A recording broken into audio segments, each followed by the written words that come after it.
রাস্তার উপরে একটা গাড়ি রাখছে বুঝছেন, তো ওই গাড়ির গ্লাসের উপরে সানলাইট পড়ছে, তো তার রিফ্লেকশন এসে পড়ছে আমার ফেসের উপরে। এই জন্য এই জায়গাটা একেবারে ঝলসে গেছে আমার, কিচ্ছু করার নেই ভাই। এখন তো এই অবস্থা হয়েছে, ভিডিও করার আগে খ্যাতা কম্বল দিয়ে এই যে গ্লাস ঢাকতে হইব। তো যাই হোক ভাই, যেটা বলছিলাম আপনাদেরকে সেটা হলো, মনে আছে আমাদের ব্যারিস্টার সুমন ভাইয়ার কথা? মনে নাই?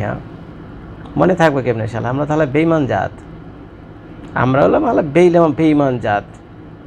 আমরা তো খারাপ মানুষের আমরা ভালো মতোই মনে রাখি, যে কোনো খারাপ মানুষকে আমরা খুব ভালো মতো মনে রাখি বুঝছেন। মরে গেল লাখ লাখ মানুষ আসি জানা যায়, আর দেশ ছেড়ে যদি পলাতক থাকে এই ক্রিমিনালগিরি করার কারণে, সে যদি আবার 10-20 বছর পর দেশে ফিরে আসে, তার জন্য আবার তাকে আনতে যায় আবার লাখ লাখ মানুষ। হক হালালি কথা, চিল্লায়েন না, পুরো ভিডিওটা শুনেন বুঝছেন। তো আমরা হলো এরকম বেঈমান জাত। ব্যারিস্টার সুমন, আওয়ামী লীগের যে দুর্দান্ত শাসন তখন চলছিল, আয়রন লেডি শেখ হাসিনা দুর্দান্ত শাসন চলছিল হলো আওয়ামী লীগের। ছাত্রলীগের ভয়ে আমরা কেউ কথা বলতে পারতাম না। কোথায় জামায়াত, কোথায় বিএনপি, কই কি 17 বছরে এদের মানে অস্তিত্ব বিপন্ন হওয়ার পথে ছিল। সাহস করে বিএনপি রাজপথে আইসা যে হরতাল ডাইকা ঘরে গিয়ে বয়ে থাকতো বিএনপি এরা, জানেন তো এগুলো, আর কি বলুম আমি।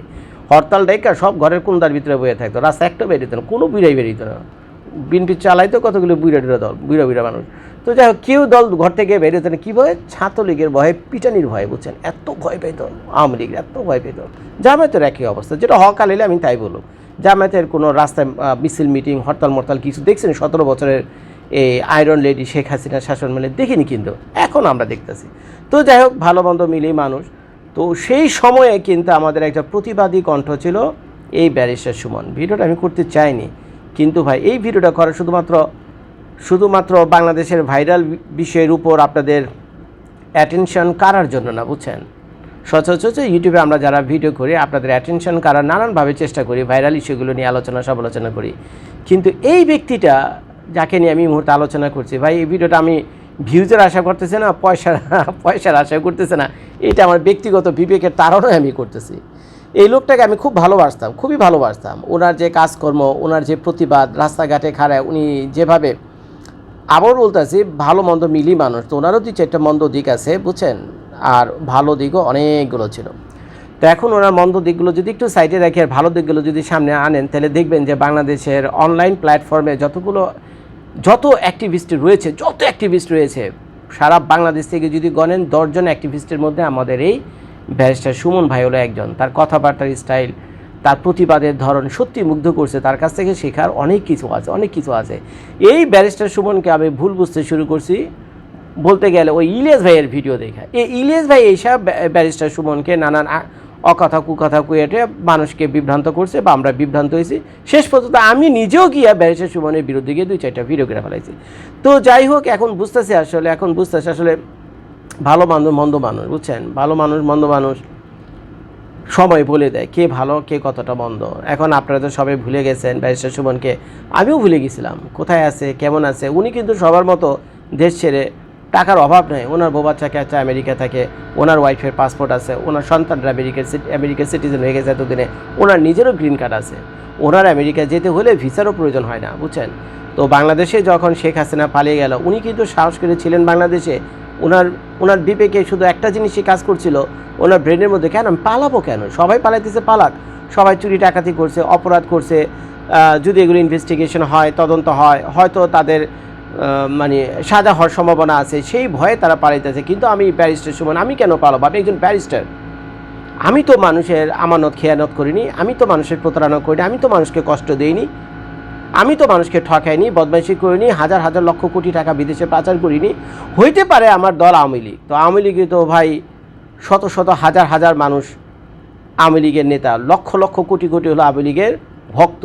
তো এখন 2-4 জন আওয়ামী লীগের লোক খারাপ হলে সারা আওয়ামী লীগ তো খারাপ হয়ে যায়নি, পচে যায়নি। তো এই কথাটা যে ওই মুহূর্তে আমি বলতেছি, ওই মুহূর্তে আমেরিকার কংগ্রেস থেকে একটা রিপোর্টও ওই ডক্টর মোহাম্মদ ইউনূস সাহেবের অফিসে পাঠিয়েছে। এই মুহূর্তে ডক্টর মোহাম্মদ ইউনূসের টেবিলের উপরে আছে, আমেরিকার কংগ্রেস থেকে ডক্টর মোহাম্মদ ইউনূসকে বলছে এটা যে 2-4 জন লোকের জন্য পুরো দলকে নিষিদ্ধ করা এটা ঠিক না, আমেরিকা এটাকে সমর্থন করে না। তো বাংলাদেশে যে নির্বাচন হচ্ছে সেটা ইনক্লুসিভ নির্বাচন, মানে সব দলের অংশগ্রহণে নির্বাচন হওয়া উচিত। ডক্টর মোহাম্মদ ইউনূসের টেবিলে এই মুহূর্তে সেই পেপারটা রয়েছে, যেটা আমি এই মুহূর্তে আপনাদেরকে বলছি। তো এখন চলেন দেখি আমাদের এই ব্যারিস্টার সুমন ভাই কেমন আছে। ব্যারিস্টার সুমন ভাই কেমন আছে? তো ব্যারিস্টার সুমনের একটা ফ্যান ক্লাব আছে, আপনারা জানেন, ব্যারিস্টার সুমন ফ্যান্স ক্লাব। আপনারা জানেন, পুরো রিপোর্টটা সেখানে দেখতে পাবেন। আমার মনটা কেঁদে উঠছে, বুঝছেন, তো যার ফলে বিবেকের তাড়না এই ভিডিওটা করা। আমি পড়ে শোনাই, আপনাদের শুনেন।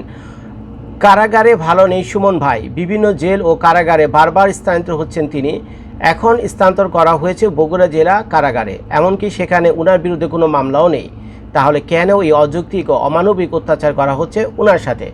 22 অক্টোবর 2024 ইংরেজি থেকে এই পর্যন্ত যেসব কারাগারে ওনাকে স্থানান্তর করা হয়েছে, প্রথমে ওনাকে প্রেরণ করা হয় কেরানীগঞ্জ কেন্দ্র কারাগারে জলসিঁড়ি নামক বিল্ডিংয়ে। এর 1 মাস পর নিয়ে যাওয়া হয় হবিগঞ্জ জেলা কারাগারে, তার কিছুদিন পর আবার নিয়ে আসা হয় কেরানীগঞ্জ কারাগারে, তারপর আবার নিয়ে যাওয়া হয় কাশিমপুর হাই সিকিউরিটি কারাগারে সৈকত নামক বিল্ডিংয়ে। তার 3 মাস পর নিয়ে যাওয়া হয় কাশিমপুর 2 নম্বর কারাগারে সুরমা নামক বিল্ডিংয়ে। তার 4 মাস পর নিয়ে যাওয়া হয় বিশেষ কেন্দ্র কারাগার কেরানীগঞ্জে, সেখান থেকে আবার নিয়ে যাওয়া হয় হবিগঞ্জ কারাগারে, হবিগঞ্জ কারাগার থেকে আবার নিয়ে আসা হয় বিশেষ কেন্দ্র কারাগার কেরানীগঞ্জে, এখানে আবার বিশেষ কেন্দ্র কারাগার কেরানীগঞ্জ থেকে স্থানান্তর করা হয়েছে আবার বগুড়া কারাগারে। এই দীর্ঘ যাত্রা শুধু শারীরিক কষ্ট নয়, এটি স্পষ্টত মানসিক নির্যাতনের একটি রূপ। অথচ এই মানুষটি দেশে বড় বড় দুর্নীতিবাদদের বিরুদ্ধে যখন কেউ কথা বলার সাহস পায় না, তখন তিনি একাই দাঁড়িয়ে কথা বলেছেন, নিজে বাদী হয়ে দুর্নীতিবাদদের বিরুদ্ধে মামলা করেছেন, শীতকালে গরিব ও অসহায়দের মধ্যে কম্বল বিতরণ করেছেন, গরমে পরিবেশ রক্ষায় ফলের চারাও বিভিন্ন প্রজাতি গাছে প্রায় 2 লক্ষ চারা বিতরণ করেছেন। 22 সালে সিলেট বন্যার সময় বন্যার্ত পরিবারদেরকে সহযোগিতা করেছেন এবং পরবর্তীতে 100টি বাড়ি পর্যন্ত নির্মাণ করে দিয়েছেন। 2020 সালে করোনাকালে খাদ্য সামগ্রী বিতরণ করেছেন। করোনার সময় নিজের বাড়ি ও গাড়ি ডাক্তারদের জন্য উন্মুক্ত করে দিয়েছেন, যেন তার বাড়ি গাড়ি দিয়ে রোগীদের চিকিৎসা দিতে পারেন। চা শ্রমিকদের অধিকার আদায়ের আন্দোলনে সাহসিকতার সঙ্গে পাশে ছিলেন। প্রতিবন্ধীদের হুইলচেয়ার প্রদান করেছেন। নিজস্ব অর্থায়নে অসংখ্য রাস্তাঘাট সংস্কার করেছেন। নিজস্ব অর্থায়নে উনি যতগুলো ব্রিজ নির্মাণ করেছেন, এলাকার কোনো ব্যক্তি তা করেননি। অসংখ্য ছাত্রছাত্রীর পড়ালেখার সম্পূর্ণ দায়িত্ব নিজ কাঁধে তুলে নিয়েছেন। যেসব এলাকায় টিউবওয়েল নেই, সেখানে বিশুদ্ধ পানির জন্য টিউবওয়েল স্থাপন করেছেন, সবই নিজস্ব অর্থায়নে। পুরাটা যদি পড়তে যাই আপনারা একটু বিরক্ত হবেন, ঠিক আছে, কারণ আপনারা ভাই নিউজ পেপার লেখা অতটা পছন্দ করেন না যতটা পছন্দ করেন আমার ওয়ে অফ স্টাইল টকিং, তাই না? আমার যে স্টাইলে আমি কথাবার্তা বলি সেই স্টাইলটা পছন্দ করি, আমি আমার মতো করে বলি আপনাদেরকে। সেটা হলো, দেখেন, এই যে কথাগুলো এখানে লেখা আছে, একটা কিন্তু মিথ্যা কথা না। এই ব্যারিস্টার সুমনকে আমি করোনার সময় দেখছি, ভিডিওতে দেখছি, অনেক কষ্ট করছে। সিলেটে যে ভয়াবহ বন্যা হয়েছে, ভাই সিলেটের মানুষ, আপনারা অন্তত বেইমান হয়েন না। ভিডিওটা নিচে কমেন্ট করে জানেন যারা সিলেট থেকে দেখছেন, আপনাদের জন্য কী না করছিল, এটা কী বালের ঠেকা পড়ছিল এগুলো করা, তার বলে কে গেছে আপনাদের পাশে? এই এখন যারা কিনা রাজনীতি করতেছে, মাঠ ঘাট গরম করে রাখছেন, দেখছেন এদের চেহারা আপনার বিপদে কোনোদিন গত 17-20 বছরে উত্তর হলো না। কারো চেহারা আপনি দেখেন, একটা মানুষের চেহারা দেখছেন। এই ব্যারিস্টার সুমন এত বেইমান হইলে চলে না। যতগুলো কথা এখানে লেখা আছে, বুঝছেন, প্রত্যেকটা কথাই সত্যি। এই ব্যারিস্টার সুমন, বুঝছেন, ভালো থাকার চেষ্টা করেছেন আমার কাছে মনে হয়। এর কারণ হলো আল্লাহ তাকে কম দেয়নি, অনেক সুযোগ ছিল আমেরিকা চলে যাওয়ার। সবাই যখন তার বন্ধু বান্ধব দেশ ছেড়ে ভারতে বা ইউরোপ আমেরিকায় পালিয়ে গেল, ওই সময় উনি দেশ ছেড়ে যাননি। এতেই বোঝা যায় যে ওনার গুর্দা আছে, বুঝছেন, ওনার আত্মবিশ্বাস ছিল যে সরকার যেটা ফর্ম হবে, তত্ত্বাবধায়ক সরকার হবে, তো উনি তো চুরি ডাকাতি গুন্ডামি বদমাইশি মানুষের আমানত খেয়ানত করেনি, বিদেশে পয়সা করে পাচার করেন। ওনার বিরুদ্ধে ইনভেস্টিগেশন হলে কিছুই হবে না। আপনারা অবাক হবেন যে কী অপরাধে তাকে এই প্রায় 1 বছর ধরে ওনাকে কারাগারে রাখছে। জানেন কি অপরাধে? সেই শুধুমাত্র আওয়ামী লীগ করতে এই অপরাধে, বাস, এক কথাই শেষ, শুধুমাত্র আওয়ামী লীগ করতে এই অপরাধে। তো ভাই এগুলো ঠিক না, বুঝছেন। আমার ব্যক্তিগত মতামত আপনাদের সাথে নাও মিলতে পারে, কিন্তু আমি আমার বিবেককে এড়িয়ে যেতে পারলাম না। তো যার ফলে এই ব্যারিস্টার সুমন ভাইয়ের ভিডিওটা করে আমি আমার টাইমলাইনে রেখে দিলাম ইতিহাস হয়ে। যখন ব্যারিস্টার সুমনের এই বিপদের দিনে কেউ একটা ট্রু শব্দ পর্যন্ত করেন, একটা ভিডিও তো নাই, কোনো পোস্ট কিচ্ছু নাই, সেই মুহূর্তে আমি ইউটিউবার, আমি জর্জ, আমার টাইমলাইনে প্রমাণ হিসেবে রেখে দিলাম যে না, সব ইউটিউবার বেইমান হতে পারে, কম বেশি সবাই বেইমান হতে পারে, আমি জর্জ বেইমান না। আমি আপনাকে দেখেছি, খুব কাছ থেকে দেখছি সুমন ভাই, ভালো মন্দ মিলিয়ে মানুষ। বারবার আমি বলতেছি, শ্রদ্ধার সাথে আপনাকে স্যালুট জানে, আপনার সাহসের জন্য। ভিডিও দেখার জন্য সবাইকে ধন্যবাদ। সম্ভব হলে আমাদের ব্যারিস্টার সুমন ভাইয়ের জন্য একটু দোয়া করবেন। আসসালামু আলাইকুম।